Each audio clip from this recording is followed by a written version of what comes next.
Hi, I'm Chef Mike with Chefs USA, and welcome to Knife Skills 101 with the Gunter Wilhelm 18-piece cutlery set. Let's get started. Let's talk about the two prominent types of knives that are available today. The first one is a stamped knife. This is basically stamped out of a piece of sheet metal and handles attached and then sharpened.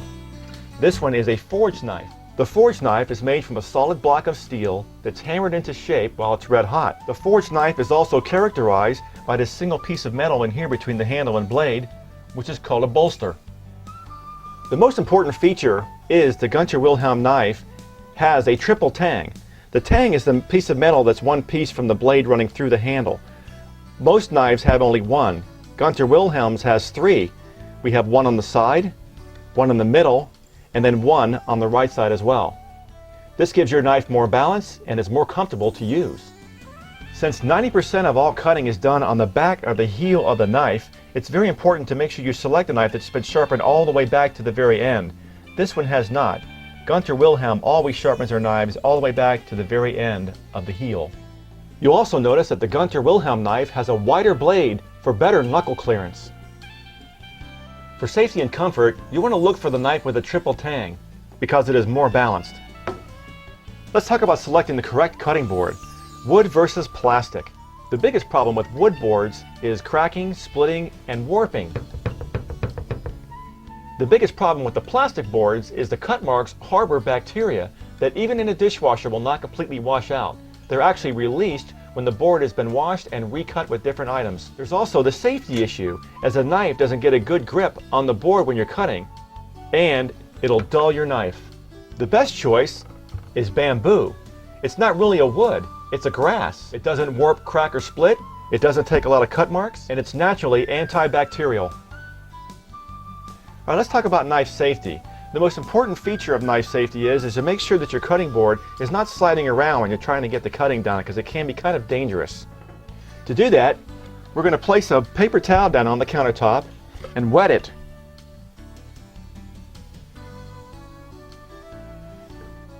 Now let's place our board on top of that wet paper towel so we have a more secure cutting surface.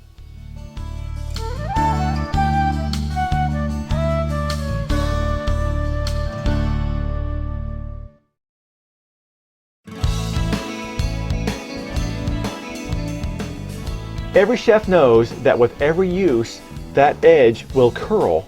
That's why it's so important to use a sharpening steel with every use. The sharpening steel is not designed to sharpen the blade, it's to realign or remove that curl from the blade. It's also important to know that you should never put your knives in the dishwasher. The heat and the detergents will attack the steel and the handles. It's better to hand wash them. To maintain that edge, we're going to use our honing steel, which is included in the set. To prevent metal bits from getting into your cutting board, cover it with a paper towel. We're going to hold our steel in a vertical position. Starting in a 90-degree position, half that to 45, and then half it again to 20 degrees. We're going to start at the heel of the knife, bringing it forward to the tip. Same goes for the opposite side. You want to do this about 4 or 5 times per side. If the honing steel is not doing the trick, it's time to move a little bit more aggressive. This is the diamond steel. This is covered with a fine coating of diamond dust. Now using that same 20 degrees on the diamond steel, bring it forward 4 or 5 more times. You'll feel it gets a little bit more aggressive with this one.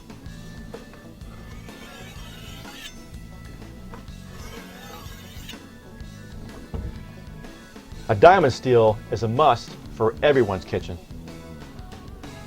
And if you don't get good results with the diamond steel, it's time to break out the heavy artillery with the V sharpener. If you're right-handed, we're going to bring our blade up and work from the left to the right. With about medium pressure, we're going to bring it across about 4 to 5 times.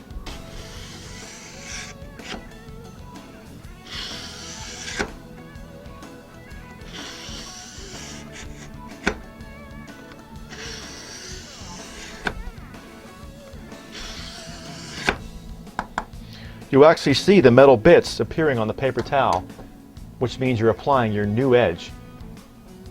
The safest way to clean your knives is to never use a damp towel to wipe your blade while it's in your hand. place the damp towel on top of your cutting board and wipe your knife this way.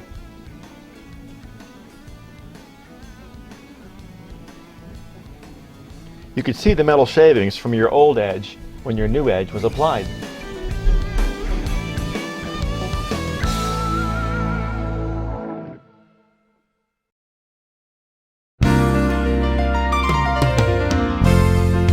The correct way to hold your knife is to pinch the blade with your thumb and index finger and then place the other 3 fingers on the handle of the knife. This will make the blade an extension of your arm. Let's talk about the proper way to cut any item. Most cuts happen where your fingers are behind an item that you can't see that get hit with the knife. For safety reasons, bring your fingers up into what we call the claw position. Your thumb is also pointed in, as the rest of the fingers are, where the knife will be out of the way.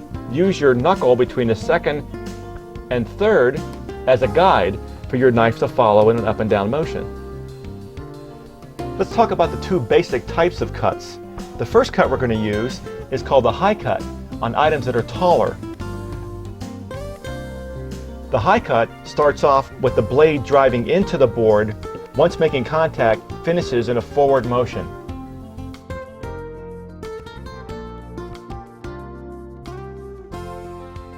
Now let's talk about the low cut or pivot cut. We're going to be using the back portion of the knife or the heel about the last 2.5 inches or so. Notice I maintain my pinch grip. The actual blade on the tip from the top to about maybe 1/3 down is going to remain in contact with the cutting board at all times. This is where you're going to maintain your control. Once again, your fingers are in an up and down or claw grip with your knuckles as the guide. The tip is going to be on the board. We're going to drive forward in a forward cutting motion. All cutting is done with a forward thrust, never backwards.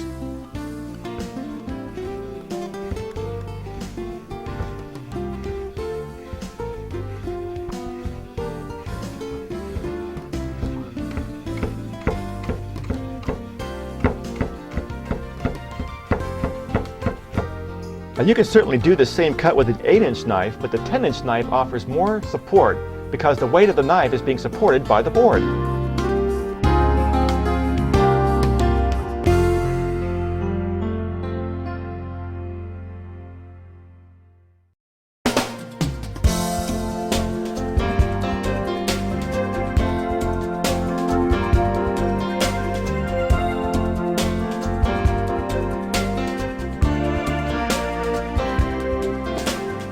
Let's take a look at slicing and dicing. Dicing means to cut into cubes.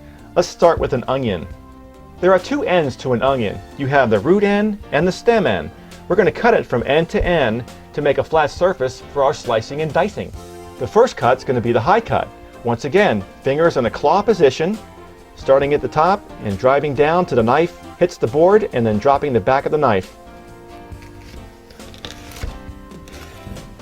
To help keep your onion together when you're slicing and dicing, we're going to keep the root end intact, but remove the top portion where the stem is. Again, fingers in the claw position. Now let's remove the outer 2 layers of skin.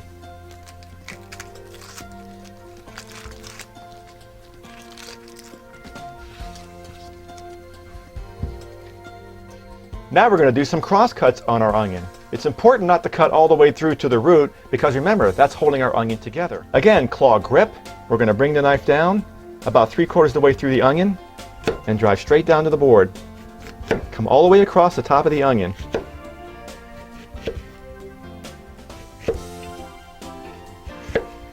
Now we're going to bring our knife through the middle for 1 cut.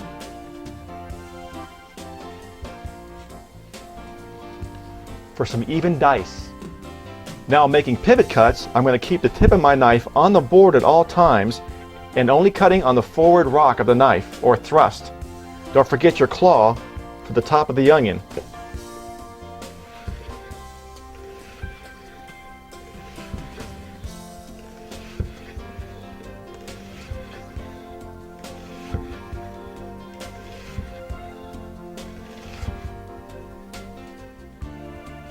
Now what about the rest of the onion? That's not all waste. We're going to have to dice this up as well. So what I do here is I keep my finger again in the claw up and down position. I bring the knife in a little bit of an angle, not quite 45-degree angle, and I bring it in to make larger pieces, turning. And then I do what they call a rolling dice.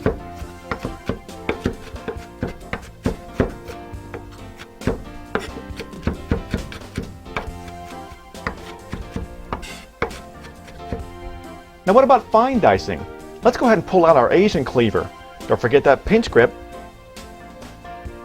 Let's try it on a bell pepper. Once again, we have our claw at the top. We're going to do a top cut and drive down. Tip hits the board and finish your cut. And we'll do the same to the back side. Now that both ends are removed, we have a nice flat surface to work with. We're going to start by bringing our knife down the side to make a slit all the way down.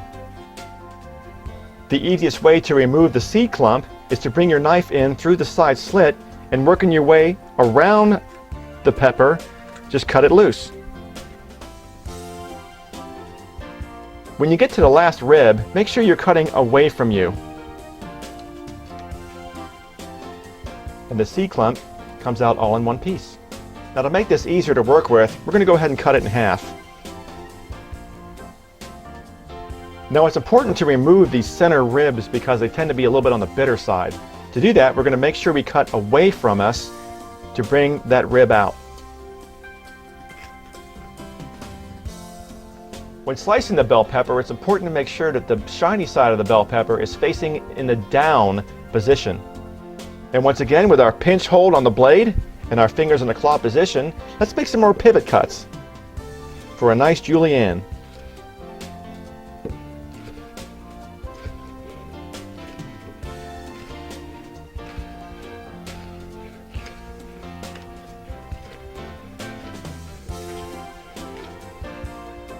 And now for the dice, we just turn our cuts this way, line them up, and with the same cut and the same hold on the knife blade, we're going to make a nice fine dice. It's important to make sure your fingers are walking back at the same speed that your knife is traveling across the item you're slicing.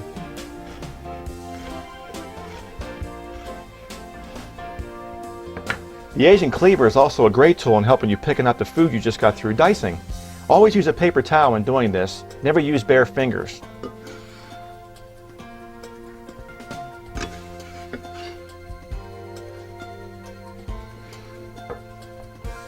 Now let's do some parsley. It's very important to make sure you rinse your parsley very well to make sure you get all those loose sand particles out of there. I like to leave the twist tie on mine or rubber band to keep everything together. It makes slicing and dicing so much more easier. The best way to chop our parsley is to roll it up into a nice tight ball first. Then we'll bring in our Asian cleaver with our pinch grip on the blade and our fingers in the claw position and do some chopping.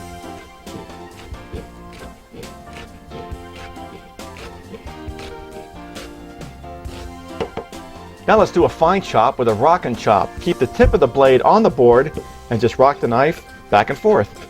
Keep your parsley into a nice straight line or hill so you're cutting the maximum at each sweep.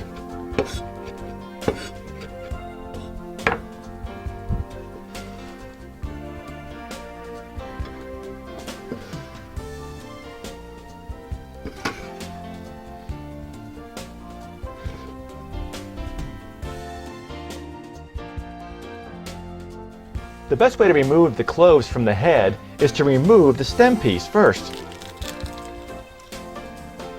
Now we'll push on the stem piece to break up our cloves.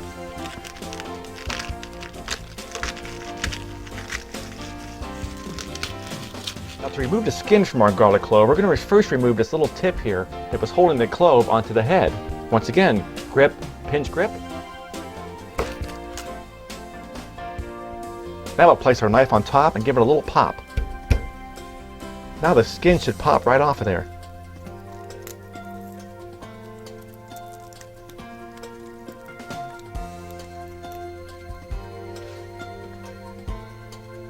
And we're going to dice the garlic in the exact same manner we did with the onion. We're going to leave the tip intact and just bring down some slices for a nice dice. Turn your garlic sideways. Again, fingers in the up and down position. Pinch on the blade hold for a nice small dice.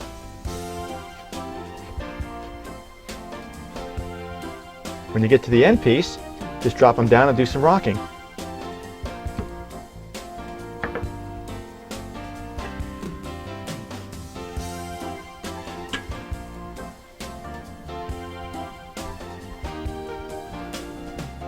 Okay, let's take a look at the cantaloupe. We're going to start by making a flat surface on both ends by removing the top and the bottom.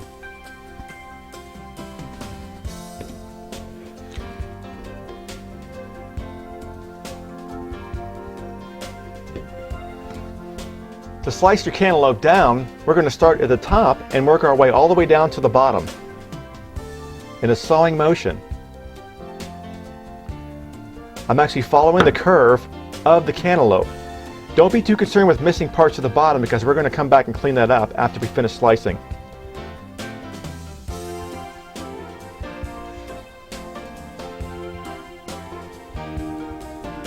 The thinner the slices that you make, the more rounded that your cantaloupe will remain.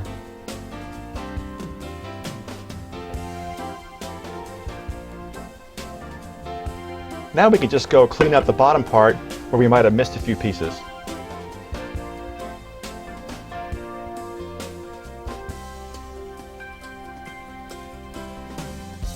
Now we'll cut directly in half.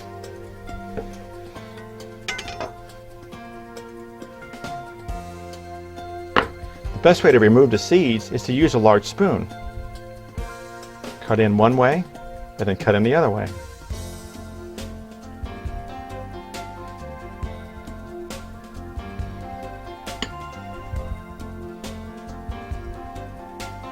Now let's lay the cantaloupe over on the side that the core came out.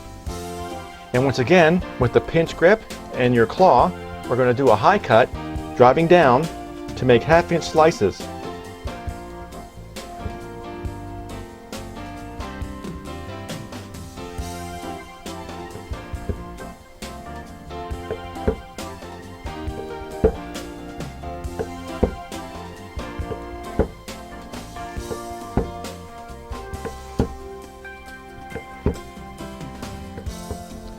Now bring your melon all together and do one cut straight down the middle. This makes for some great displaying of the fruit.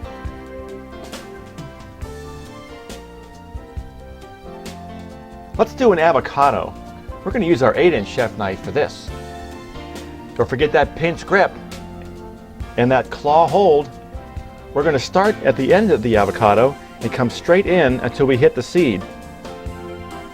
Now we're going to bring our knife around as we're turning the avocado to go completely around.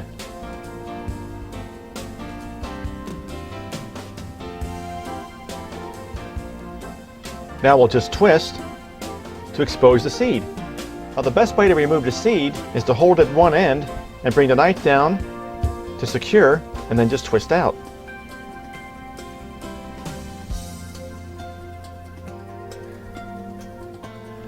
Now we'll just use a spoon to pull the meat out. Go halfway on one side, halfway on the other.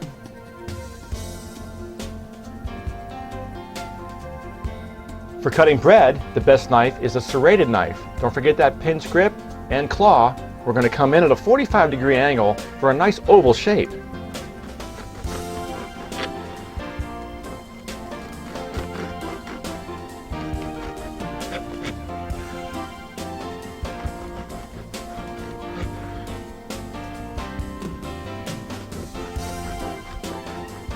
The secret to a great stock is to make sure your bones are broken down into smaller pieces so you get a better browning on them. This makes for a much richer, nicer stock. We're going to use the meat cleaver to do this. Be advised, this is only a one-handed operation. There is no second hand involved in this action.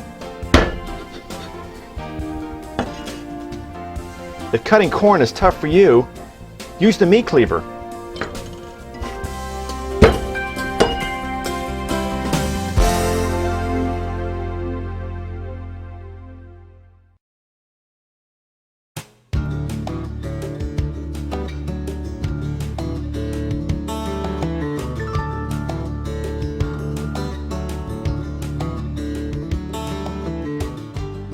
Let's take a look at some garnishing techniques. For this, we're going to use the paring knife. Let's make a green onion palm tree. Start by removing the hairy end of your green onion and then come up about 3 inches. Now bring your hand down the knife and pinch about halfway down. Hold your green onion or scallion and we're going to make little cuts, not all the way down but about halfway, about 2 inches up the green onion. Do about 10 or 12 of these. Now we'll drop it into a bowl of ice water. And after about 10 minutes, you have a nice little palm tree garnish. Let's make a tomato rose. These are nice little garnishes that look good on just about anything you put them on. To start, we're going to hold our paring knife in our hand with our blade facing our thumb and separated. I'm going to keep my hands on the table the whole time to keep them from shifting back and forth. It makes for easier cutting. To start, we're going to come in about maybe a half an inch down on the top of the tomato, but we're not going to cut all the way through. We're going to come down about 3/4 of the way, and then we'll stop. Now, we're going to go ahead and make a continuous slice of the skin, keeping it in one piece all the way around. Bring your paring knife around and just start slicing a piece about maybe a half an inch or so all the way around.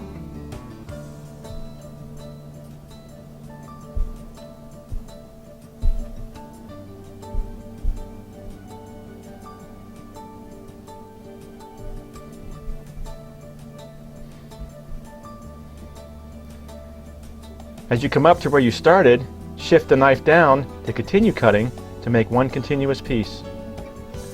Also, the riper the tomato, the easier it is to make the tomato rose.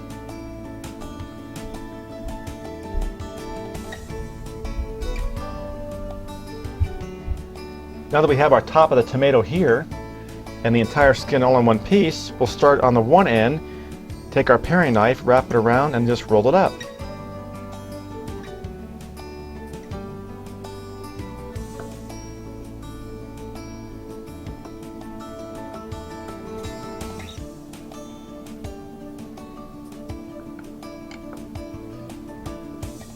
And then we'll place it right on top of the tomato piece, and there's our tomato rose.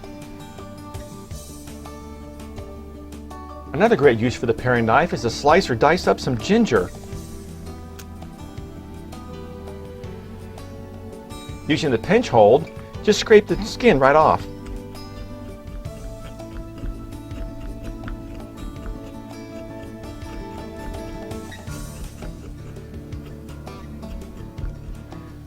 Now the center of ginger is very fibrous, so we're going to cut along the outer edge.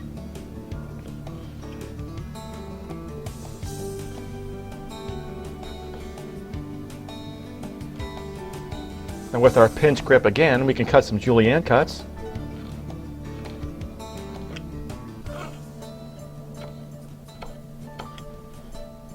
And then dice.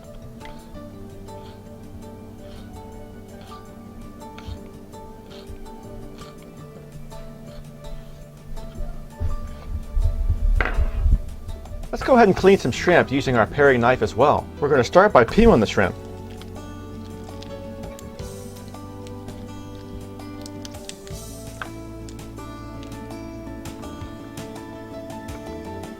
Now, using your pinch grip on your paring knife, run the knife down the back about a half an inch